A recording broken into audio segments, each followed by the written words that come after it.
അപ്പോൾ അതിൽ നിന്ന് മനസ്സിലാക്കേണ്ടത് അവരുടെ സംഘടനാ ശക്തി എന്തുമാത്രം വലുതാണ്, അതിൽ ഈ പറയുന്ന സർക്കാർ അടക്കമുള്ള സംവിധാനങ്ങൾക്ക് അവരെ എന്തുമാത്രം ഭയപ്പാടുണ്ട് എന്ന് അല്ലെ പോലീസ് തൂക്കേണ്ട സമയം കഴിഞ്ഞില്ലേ. അപ്പോൾ അയാൾ അവിടുത്തെ ഒരു പ്രധാനപ്പെട്ട ആളാണ്, അയാളെ ഒന്നും വേഗത്തിൽ പിടിക്കാൻ പോലീസിന് പറ്റില്ല.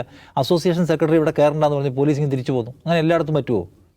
അങ്ങനെ പറ്റുമോ? ഇവിടെ ആരെയെല്ലാം തൂക്കിയെടുത്ത് അകത്തിട്ടേക്കുന്നു ഈ സർക്കാർ. വലിയ മികവ് പറയുന്നു, ദിലീപിനെ പിടിച്ച സർക്കാരാണിത്, ഞങ്ങൾ വിൻസെൻറ്റിനെ പിടിച്ച് അകത്തിട്ട സർക്കാരാണിത്, അങ്ങനെ പിടിച്ച ആളുകളുടെ കണക്കും ഇതൊക്കെ പറയുന്നുണ്ട്, വേടനെ പിടിച്ച സർക്കാരാണിത്. ആ സർക്കാരിന് എന്താ അവിടെ പോയിട്ട് ഒരു പെൺകുട്ടിയുടെ മുഖത്തടിച്ച് ഇത്രയും വിസിബിളായ ഒരു കേസിൽ പിടിക്കാൻ പറ്റുന്നതാണ്? അവർ വലിയ ടീമാണ് സാർ അവർ എന്നാണ് മനസ്സിലാക്കേണ്ട കാര്യം.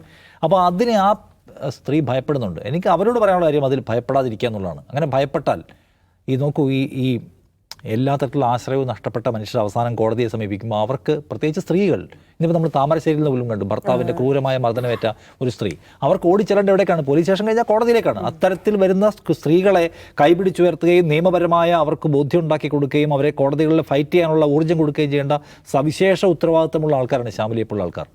അവർ ഭയപ്പെടാൻ പാടില്ല. അവർ ഈ സിസ്റ്റത്തിനാണ് ഭയപ്പെടുന്നത്. മഞ്ചൂർ മാത്രമേ കോടതിയുള്ളൂ.